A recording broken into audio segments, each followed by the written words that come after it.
Hi everyone, welcome back. So here's part two of social development. Back to that concept of attachment. I talked about orphans and orphanages. So the question is, what happens when circumstances prevent a child from forming attachments? For whatever reason, if a child doesn't form those attachments at this very, very early age, then what happens? Research has shown that children can become withdrawn, frightened, unable to develop speech, and this can be very, very damaging throughout this child's entire life. So this is why this stage is called a critical period. So there's physical, psychological, and social problems that could arise.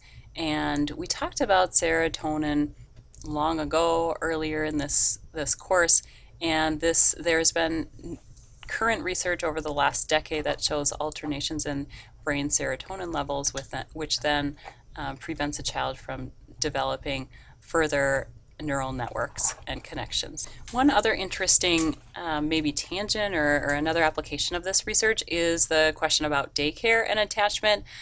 For a while, a lot of people, this was a historical example, people would say, oh, how could you go to work? You're leaving your child at daycare. That's going to damage your child forever.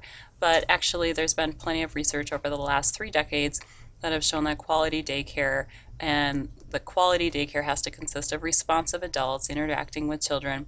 This doesn't harm the child's thinking or the child's language skills, because in fact, the child does form attachment to those caregivers along with the child's parents. Some studies do suggest that extensive time in daycare can increase aggressiveness and defiance in children, and I guess the variable here is the amount of time in daycare. Another idea that's important is this sense of self-concept, and you probably remember this term from the personality unit. But just some key developmental pieces: around 15 to 18 months, children can finally recognize themselves in the mirror. You would think it would be earlier, but try it. If we've talked about, a few of you guys do have babies that are accessible, I guess, in your lives. Play the game, put the baby, give a mirror, put a mirror in front of the baby's face and see what the baby does. Children really can't, they don't understand that's actually them in the mirror until well after a year. And then by 8 to 10 years, they have a really stable sense of their self and their image. Now we're going to talk about child rearing practices. So there's 3 types of parents. We've got the authoritarian parent, the permissive parent, and the authoritative parent. Notice how similar those are, how similar they sound, but they are quite different. So here's some animation for you.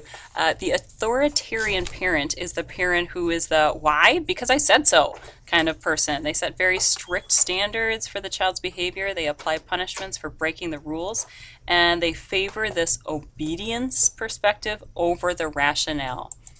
Then there's the permissive parents. So there's another nice animation. These parents don't really set clear guidelines for their children. The rules are constantly being changed, and it tends to create a feeling that you can get away with anything. The parent is quite unpredictable. So some days a child could come home, or an adolescent, I guess, you come home 2 hours late, and one time this permissive parent doesn't care at all, might not even say anything, and then another day the parent could ground you for a week. And then there's the authoritative parents, and these are characterized as having consistent standards for the child's behavior, but so there's expectations, there's clear standards, but the rules are reasonable and the rules are explained. And the child's independence is encouraged through this perspective, but not to the point where the rules are broken. They praise as often as they punish, and often let the children help make up the rules. Now you're probably thinking about your own parents at this time, and you're thinking, I'm not quite sure where my parents fall. A lot of our parents don't really fall in one category. They might be permissive about one thing, like maybe permissive about watching TV, but maybe authoritarian about dating. Totally depends on your parents. Now, in general, children of authoritative parents have been shown to have more success in school. But then it kind of makes you ask the question, why is that? Is that because of the authoritative parenting? Does that help with academic success? Or can you flip it around? So this is that the question of correlation. Is it because the child is doing well in school that the parent then acts authoritatively instead of maybe as an authoritarian? So this slide explains that how each factor might affect the other with parenting style. So next, with regard to social development, we have stage theorists.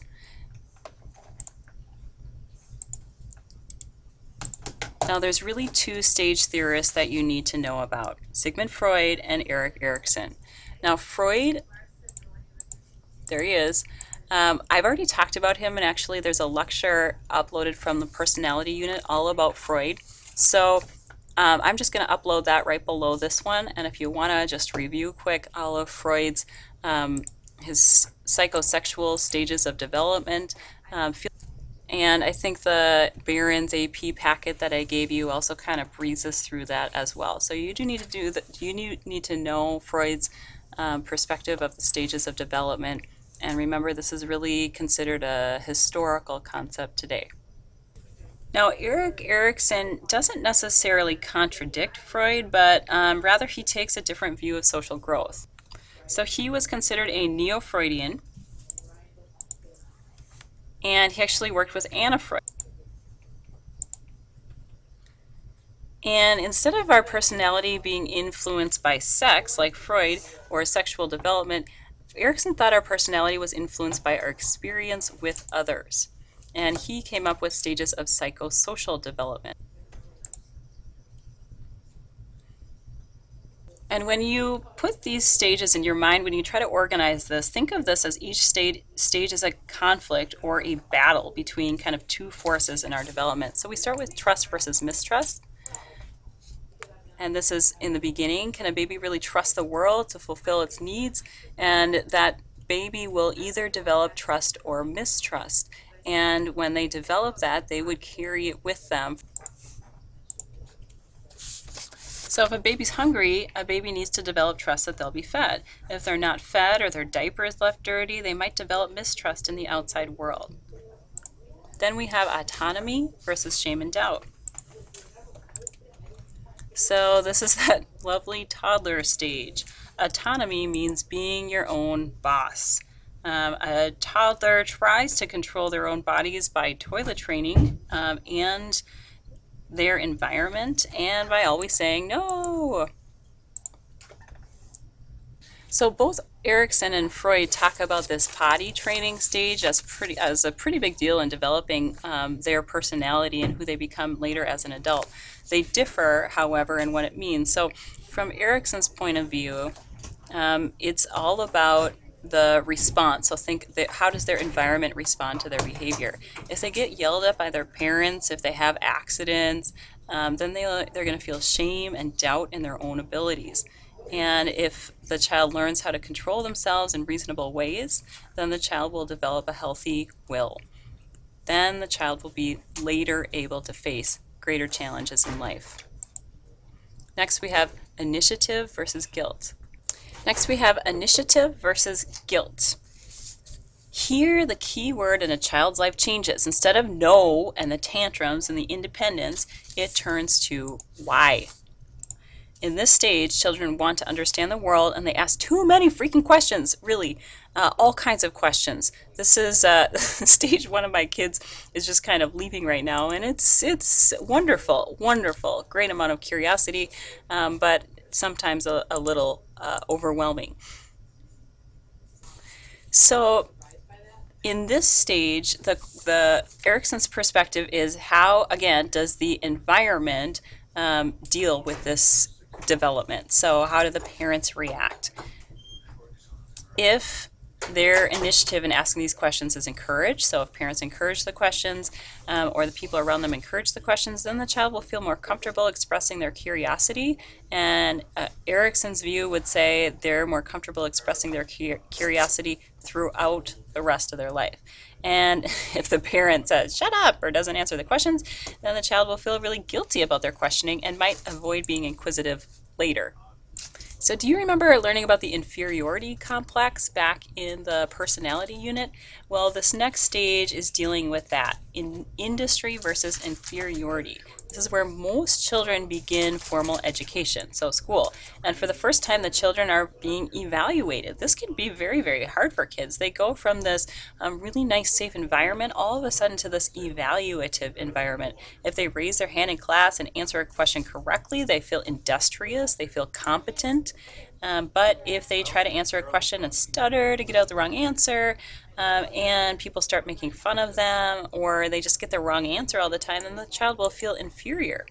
And this person might end up having this inferiority complex for the rest of their lives. Next, we have identity versus role confusion.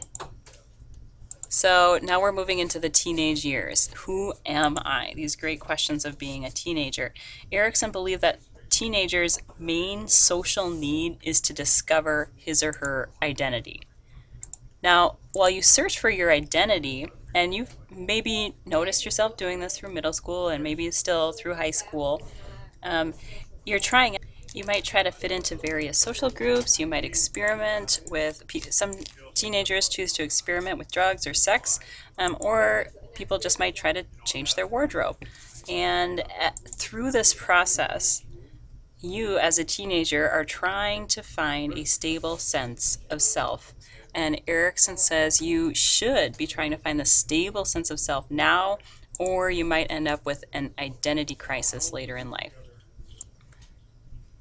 Next is intimacy versus isolation. So this is after adolescence. This is moving into young adulthood, early 20s, early 30s. And this is that work and relationship balance. School can be a part of this as well. And young adults are trying to balance their career efforts, so work, school, self-improvement, with the need to be in an intimate relationship with another person. How much time do you spend looking for a relationship, and how much of your effort is going to be used for that? And questions about like, oh my gosh, what if I don't find anyone? What if I'm alone the rest of my life? These are the questions of intimacy versus isolation. So before I move into the next stage, I have to talk about marriage here. So not everybody gets married, but your textbook talks about how a successful marriage might happen. And one thing is the positive to negative interactions. So and yes, they've actually done research on this.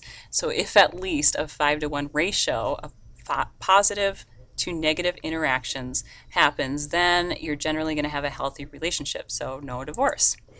Okay, next stage, generativity versus stagnation. So this, you could say, is this time of pause. Like, wait a minute, I'm kind of in the rat race. I'm doing life, and is this the way I wanted it to be? Am I happy with what I've created? Erikson believed that by the time we reach our mid-30s to mid-50s, we start to reflect on our lives and see if things are going the way we wanted or if some drastic turn happened. Sometimes people reflect on their life and they start to take drastic steps to change their lives. And sometimes there's late divorces, sometimes there's extreme changes in clothes or cars. This might be a way to describe a midlife crisis. Now here's what's important for you to remember. This image of the midlife crisis, the guy in the car, this, leaves the family and finds the guy leaves the family, finds a young woman. This is not actually true. There's not a lot of data to support that. Yeah, you might think of an example of it happening, but according to large samples of people, so a very large pool of evidence, that this concept of unhappiness, job dissatisfaction, marital dissatisfaction, divorce, anxiety, and suicide, these do not surge during the early 40s. Divorce is actually most common among those in their 20s, and suicide is most common among those in their 70s and 80s. And then finally, we have integrity versus despair. So this is that maybe final period of life. You look back on life and you think, was my life meaningful, or do I have regret? Did I live life to the fullest, or did I miss things along the way? And I'm sure at this point you were trying to get this all written down and you wanted to get all the ages right. So I threw this slide on for you. There's some rough ballpark numbers. And remember, this is according to Erikson. So Erikson stages of psychosocial development. And that is all. See you tomorrow.